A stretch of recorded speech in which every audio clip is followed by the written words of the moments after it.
Porsche is one of the most iconic marques in racing.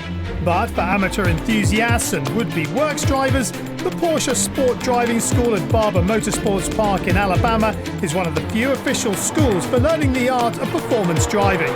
We started off in '03 here, and now we're running up to 150 days of schools a year, over 3,000 people through the various programs.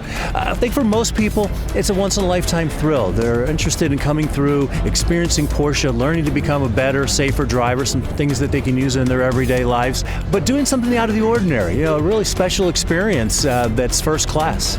30 students from all over the United States gathered for the two-day performance driving course. Suitable for novices as well as more experienced drivers, the course teaches the basics of performance driving. They're going to learn all the fundamental things about car control, about dynamics, the theory behind the racing line, what it takes to drive on a racetrack. They're going to learn a lot about car handling in general, and probably a good bit more about racing than they ever imagined they would know when they come through these programs as well. After a detailed briefing on vehicle dynamics, it was over to the racetrack to test out their skills in a Porsche 911 on the 2.4-mile, 15-turn Barber circuit. Okay, looks like the road's clear. Let's move over to turn 3. We are ready to roll. The name of the game at this point is just to learn the steps, to learn the line, to learn the sequence, learn the process. So we'll do things a little bit in slow motion here in the beginning, and then progressively add speed as they perfect those things.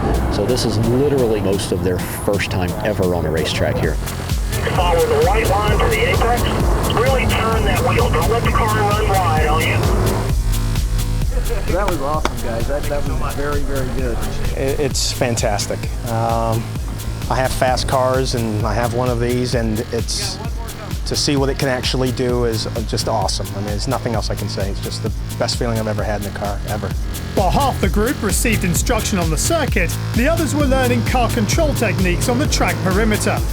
At the autocross, they can go out there and push the car a little bit and not have to worry about getting themselves into much trouble. So we'll encourage them to get a little more aggressive with it.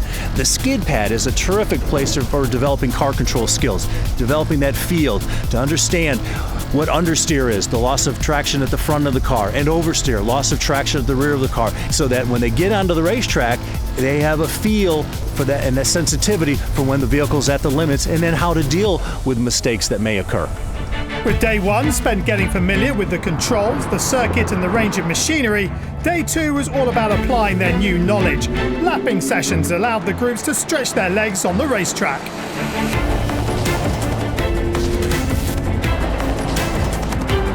To end the weekend, the participants were able to sample the launch control system on the 911 Turbo with a 0 to 60 speed of sub 3 seconds.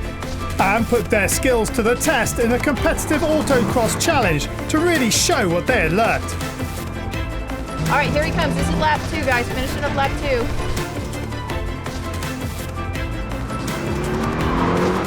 Last, right? This is his last. Show him the flag. Wave the flag. All right, here he is.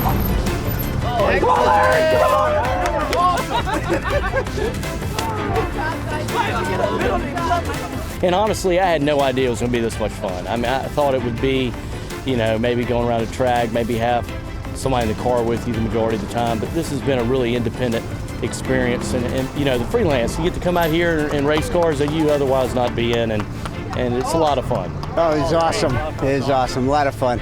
A lot of fun. A lot of pressure on the end to try to get between the cones there.